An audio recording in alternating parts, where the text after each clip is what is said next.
अस्सलाम वालेकुम viewers, Ghulam Mustafa Islam state and builders के प्लेटफॉर्म से बहरिया टाउन कराची के अंदर आज हम एक कॉर्नर विला की डिगिंग करने जा रहे हैं और मेरे साथ मौजूद हैं सैफुल्लाह साहब। अस्सलाम वालेकुम सर। वालेकुम अस्सलाम। कैसे हैं आप? अल्हम्दुलिल्लाह जी फाइन। सबसे पहले तो बहुत बहुत मुबारक आपको, आज एक और प्रोजेक्ट स्टार्ट करने जा रहे हैं हम। जी शुक्रिया। अच्छा, मैं इस साइट के ऊपर आज कुछ एक नई चीज़ देखी है। वो नई चीज़ ये है कि एक तो डिगिंग है, डिगिंग से पहले कुछ डिगिंग नज़र आ रही है। इसके बारे में थोड़ा सा एक एक्सप्लेन कर दें और फर्दर कुछ कंस्ट्रक्शन के हवाले से हमें ज़रा टिप्स दें।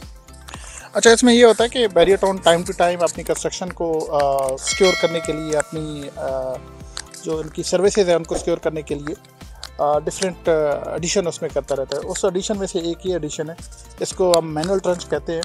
इनफैक्ट होता ये कि आपकी प्लॉट के साथ साथ सर्विसेज चल रही होती है, जिसमें आपके सीवरेज लाइन्स होती हैं, इलेक्ट्रिक लाइन्स होती हैं, इसमें बाकी केबल वगैरह होती है। तो इस मैनुअल ट्रंच का ये प्रोसेस है, इसका पर्पज़ ये होता है कि डिगिंग से पहले इसको चेक कर लिया जाए कि कहीं इस एरिया में जहाँ डिगिंग हो रही है कोई सर्विस को लाइन तो नहीं गुजरी। अगर वो गुजर रही है तो उसको डिगिंग से पहले मैनेज करना होता है। अगर आपको याद हो, हमारा DX स्मार्ट अपार्टमेंट की जो बिल्डिंग है, जब उसकी मैनुअल ट्रंच की तो पता ये चला कि वहाँ एक सीवरेज की लाइन गुजर रही है और वो सीवरेज की लाइन की वजह से हमारा जो प्लाट है उसको मेरे ख्याल से 10 से 12 फीट रीलोकेट करना पड़ा। अच्छा, वो ऐसा नहीं है कि वो मिसमैनेज है बहरिया टाउन की तरफ से, कि वो उसको पता ही नहीं है कि वो बीच में लाइन है। समटाइम इंफ्रा का जो काम होता है और बाद में जो ये कंस्ट्रक्शन और इसको देखते हैं, PND बोलते हैं, प्लानिंग एंड डेवलपमेंट, इसकी कहीं ना कोई गैप आ रहा होता है। जब इंफ्रा का काम हो रहा होता है उस वक्त स्पेशली सर्विसेज जब डाल रही होती है सीवरेज की लाइन, तब रोड्स वगैरह नहीं बने होते। और नो डाउट वो प्लानिंग में तो होता है, क्योंकि जब रोड्स या सीवरेज का काम होता है उससे पहले नक्शे और सारी रोड्स और सब कुछ डिफाइन हो चुका होता है, लेकिन फिर भी इंफ्रा का काम जब हो रहा होता है उस वक्त रोड नहीं बने होते। और जब रोड बनते हैं तो उसके बाद जो हमारे प्लॉट्स हैं उनकी डिमार्केशन होती है और बाकी सारे, तो डिफरेंट स्टेजेस पे ये काम होते हैं। इंफ्रा का काम, फिर उसके बाद वैसे तो रोड्स भी इंफ्रा में ही आता है, बट सीवरेज लाइन पहले डलती है, उसके बाद रोड बनता है।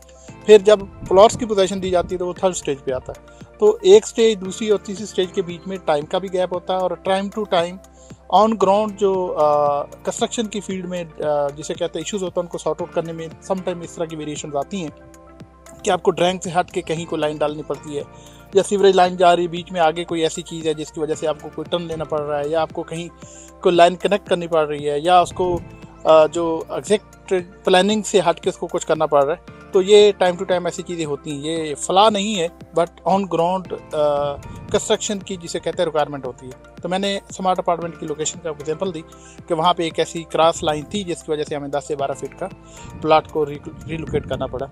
इसी तरीके से अगर आपको याद हो, पहले बहरिया टाउन के अंदर पाइलिंग नहीं हुआ करती थी। आपको पता है, यूबीएन ट्रेड टावर हमने जब बिल्डिंग स्टार्ट की तो पहले हमारी उस बिल्डिंग से ये पाइलिंग स्टार्ट हुई थी।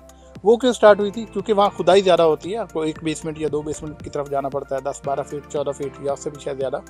जब आप खुदाई करते हैं तो आपकी जो सर्विसेज लाइन होती है समटाइम वो गिर जाती हैं या वो डैमेज होती है। तो उनको सेव करने के लिए बहरिया टाउन ने क्या किया हुआ है कि वो पाइलिंग स्टार्ट की थी।